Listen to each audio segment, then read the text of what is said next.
namin, talaga po bang questionin nyo? Talagang direktang tatanungin nyo po sila Espinito tungkol sa mga and Kerwin, sa mga allegation laban sa inyo? Alright, welcome back to my YouTube channel.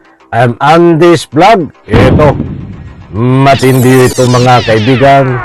Dahil noong mga nakaraang araw ho, ay pinagtulong-tulungan ng taong bayan, senador, congressman, at marami pang iba na tinutulak, pinagsisigawan na lumayas kadiyan na bato sa Senado dahil hindi ka mapagkakatiwalaan, wala kang delikadesa.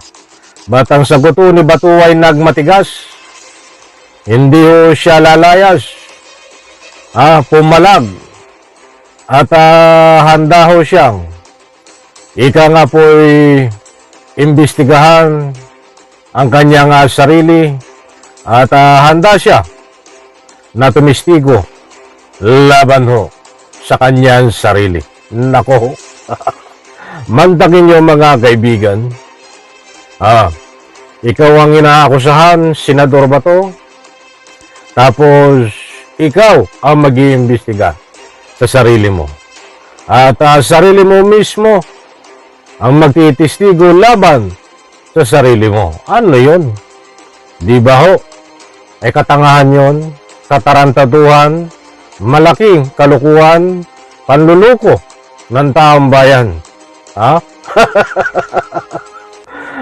Only in the Philippines, mga mahal, kung mga taga-subaybay. Mainit po ang panawagan ng ilang senador na kung po pwede, lumayas ka na, Senador Bato. Diyan no sa Senado. Tungkol dito sa napakainit na usapin na gaganapin sa Lunes. Kabang-abang ho ito, araw ng Lunes.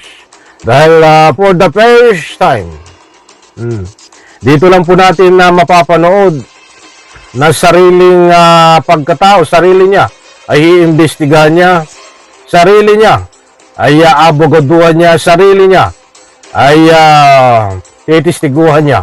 Yan po, only si Bato na matigas ang ulo. Ito ang tinuturong dapat imbestigahan. Ay bakit ikaw ang mag-iimbestiga? Is there no possibility that people will say, ay, unfair kasi ikaw yung nadidiin, tas tinatanong mo sila? Well, I will not be extra careful as far as the truth is concerned. I don't... Ang lakas ng apong ni Bato, ang lakas mambodol, no? Nagbubuhat ng sariling bangko. Sir, soundbite lang po, dun sa mga calls, I know na sinabi nyo na po nung una na hindi kayo mag-i-indefinite leave kasi gusto nyong mapalabas yung katotohanan dun sa hearing, sir. Opo. So, ano po expect namin? Talaga po bang questionin nyo? Talagang direktang tatanungin nyo po sila Espinito tungkol sa mga and Kerwin, sa mga allegation laban sa inyo?